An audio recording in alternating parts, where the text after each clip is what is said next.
मैं कुंदन गुरु आप सबों के समक्ष सनातन जागृति स्पर्धा का क्विज़ नंबर 2 आपके सामने लेकर के आ गया हूँ।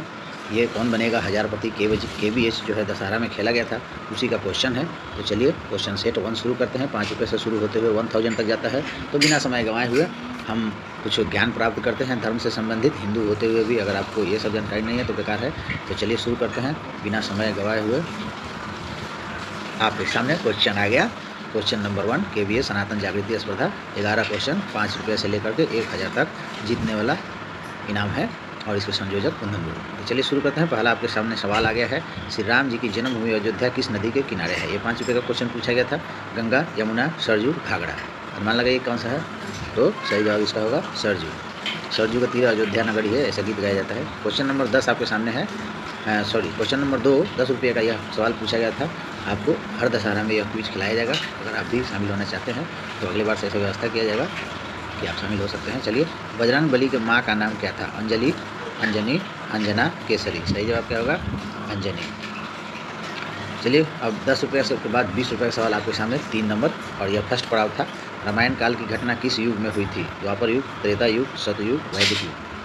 तो इसमें सबसे पहले जो युग आता है वह सतयुग था ना। उसी समय वेद लिखे गए थे, उसी को सतयुग को वैदिक युग कहा जाता है। उसके बाद त्रेता आया, तब द्वापर आया, तो यह त्रेता युग जो है रामायण काल है। उसके बाद महाभारत हुआ था। चलिए, क्वेश्चन नंबर 4 40 रुपये का है। सनातन का शाब्दिक अर्थ इनमें से क्या है? सत्य धर्म, सत्य का पालन करना, हमेशा रहने वाला, सत्य आत्मा। सही जवाब क्या होगा? इसमें शाश्वत होता है, हमेशा रहने वाला। सनातन मतलब हमेशा रहने वाला। हमेशा रहने वाला क्या है? सत्य है, जो इस धरती पर अचर जो चीज़ है, अचर उसको कहा जाता है ना। चर जो है वो चलयमान है। अचर मतलब जो चलता नहीं है, स्टेबल है, फिक्स है। जैसे धरती है, आपका जल है, वायु है, और आपका अग्नि है, ये आपका सूर्य का प्रकाश है। ये सब सनातन सत्य है, और जो सत्य है वही सनातन है। चलिए आगे देखते हैं। क्वेश्चन नंबर 5 आपके सामने है। श्री राम जी के कुल गुरु कौन थे? 50 रुपये का क्वेश्चन था आपके। महर्षि वेद व्यास, महर्षि विश्वामित्र, महर्षि वशिष्ठ, देव ऋषि, परशुराम। सही जवाब क्या होगा? तो इसमें होगा महर्षि वशिष्ठ। ठीक है। महर्षि विश्वामित्र, यहाँ कुल गुरु है, थोड़ा ध्यान दीजिएगा। चलिए, 50 के बाद 100 नंबर का क्वेश्चन आपके सामने रखा गया था कि रामचरितमानस किस भाषा में रचित है? हिंदी, संस्कृत, अवधी, मगही। तो बहुत सारे लोग रामचरितमानस को पढ़ते हैं, और निश्चित रूप से जो पढ़ते होंगे, समझते होंगे, वो जानते भी होंगे कि किस भाषा का है। तो यहाँ पे आपके सामने कन्फ्यूजन पैदा हो सकता है। संस्कृत में रामायण है और आपका हिंदी में तो है ही नहीं, तो अवधी या मगही हो सकता है। तो इसका सही जवाब है अवधी भाषा में लिखा गया है। चलिए, क्वेश्चन नंबर 7 आपके सामने है। यह 200 रुपये का सवाल था कि लक्ष्मण जी ने रावण की बहन का नाक किस स्थान पर काटे थे? पंचवटी, अरण्य, दंडकारण्य, किष्किंधा। सही जवाब क्या होगा? तो यह सही जवाब है पंचवटी। पंचवटी में उनका आश्रम था, और वहीं पे जो है लक्ष्मण रेखा भी खींचा गया था।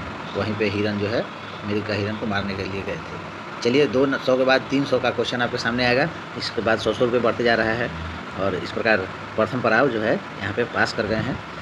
प्रथम पड़ाव 20 रुपये था, दूसरा पड़ाव जो है आपका 50 रुपये था, तीसरा पड़ाव यहाँ पे आएगा 300 रुपये। बजरंग बली किस पर्वत पर चढ़कर लंका की तरफ छलांग लगाए? उसका नाम क्या है? सही जवाब क्या होगा? सुमेरु, हिंदकुश, रामेश्वरम, महेंद्रगिरी। सही जवाब क्या होगा?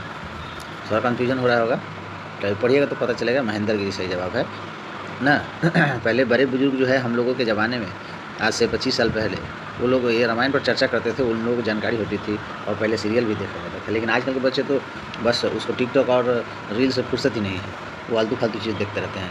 हाँ, वो भी आज भी जो है मोबाइल पे उपलब्ध है, लेकिन समय निकाल कर वो इस चीज़ को नहीं देख पाएंगे। इससे कुछ सीख मिलने वाली चीज़ है, वो सब चीज़ देखना चाहिए। कथा कहानी से ज्ञान भी लेना चाहिए।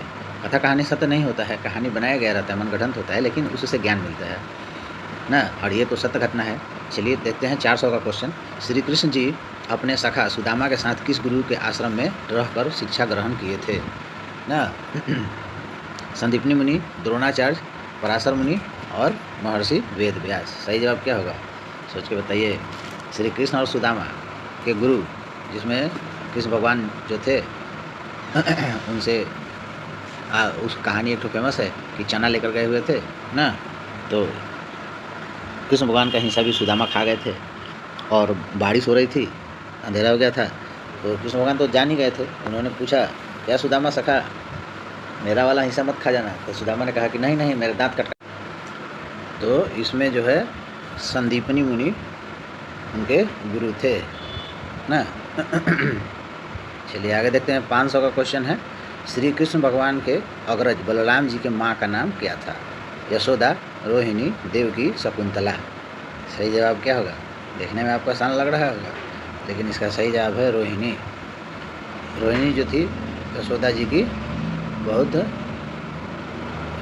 प्रिय दोस्त थी, लेकिन यह कहा जाता है कि कृष्ण भगवान जो थे, बलराम, दोनों एक साथ में ही रहते थे, और नंद जी जो थे वह मौसा लगते थे।